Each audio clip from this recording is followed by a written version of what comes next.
In the book Twilight of the Idols, Friedrich Nietzsche makes a provocative and controversial statement. Only the weak resort to arguments. At first glance, this seems strange coming from a philosopher, someone whose entire profession is built on reasoning and argument. But Nietzsche is not making a comment about philosophy in the usual sense. He is questioning something far deeper: why human beings feel the need to justify their actions in the first place.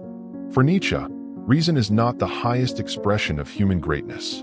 In fact, he treats it with suspicion. He believes that excessive rationality can weaken life itself, because it forces individuals to constantly justify what they do instead of simply acting. And for Nietzsche, life is fundamentally about action, instinct, and strength. This is where his critique becomes more radical, because in his view, Western civilization undergoes a decisive transformation with the rise of Socrates. Before Socrates, the ancient world was, in Nietzsche's interpretation, very different from our own. It was a world in which people acted first and explained later, or often not at all.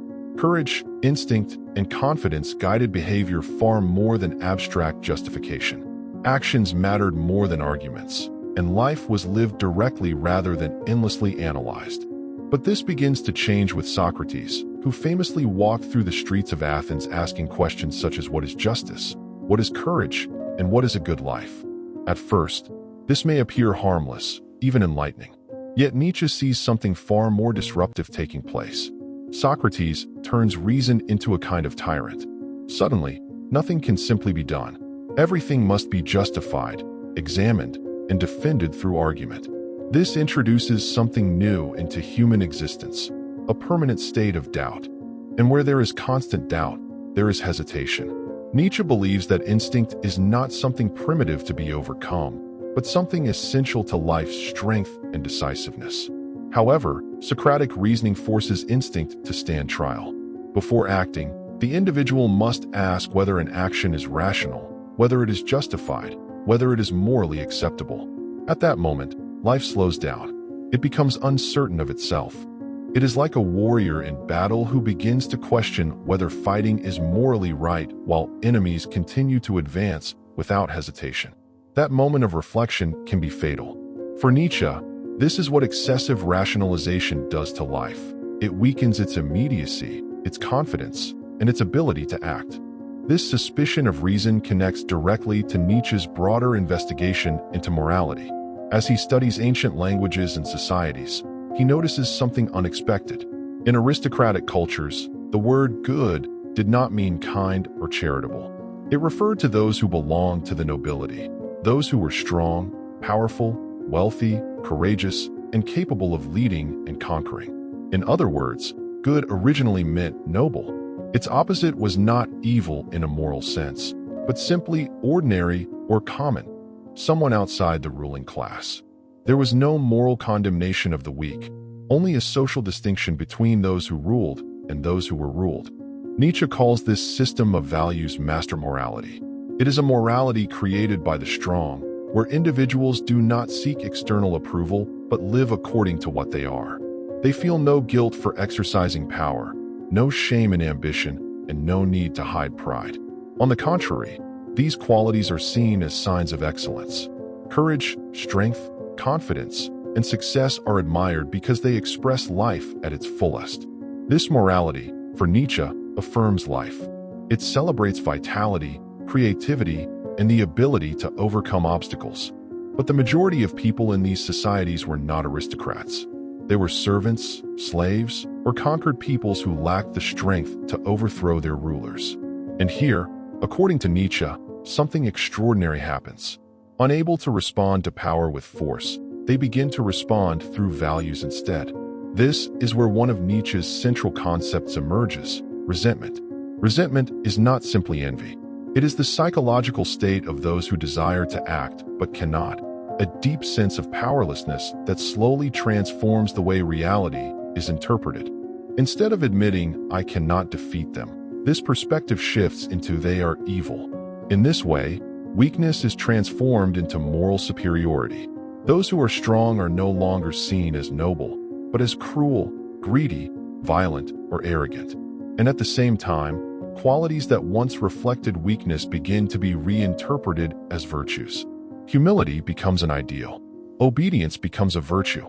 Poverty gains spiritual value.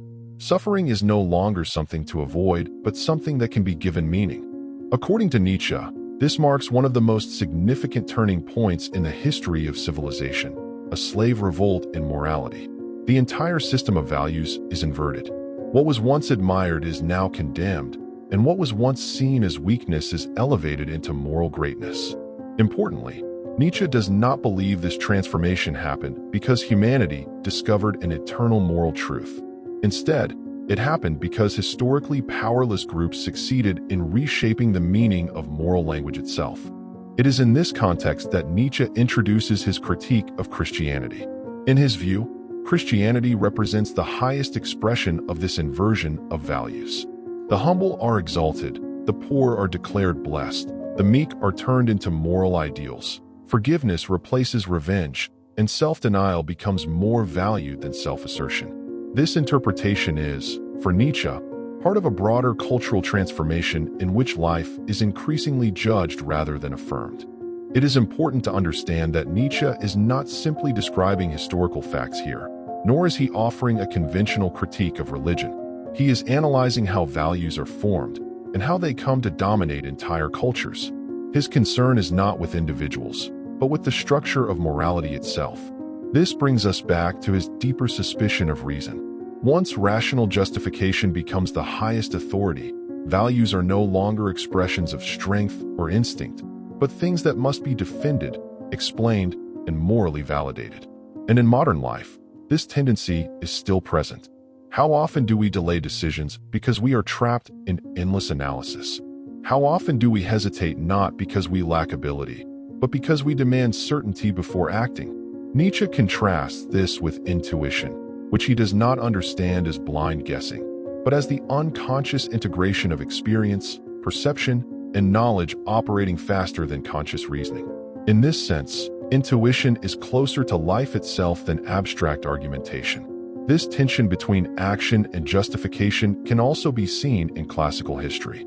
In Thucydides' account of the Congress of Sparta in 432 BC, Athenian envoys argue that empires are not built on justice or morality, but on strength, courage, and fear. And in the famous Melian dialogue, during the Peloponnesian War, the Athenians confront the island of Melos while the Melians appeal to justice and divine favor. The Athenian response is brutally direct. The strong do what they can, and the weak suffer what they must. For them, justice only exists between equals. Where there is imbalance, force decides. This reflects, for Nietzsche, a more fundamental question about human values. If morality changes across time and cultures, then where do our ideas of good and evil actually come from? His answer is unsettling. They are not universal truths, but historical creations shaped by perspective and power. What is considered good in one culture may be considered bad in another. And so Nietzsche's challenge is not simply to reject morality or reason, but to question their origin. Why do we feel the need to justify our actions? Why do we trust rational argument as the highest authority? And what kind of life results from this way of thinking? One that is strong and confident, or one that is increasingly hesitant and self-doubting? Perhaps the real question he leaves us with is whether our thinking strengthens life, or whether it quietly weakens it.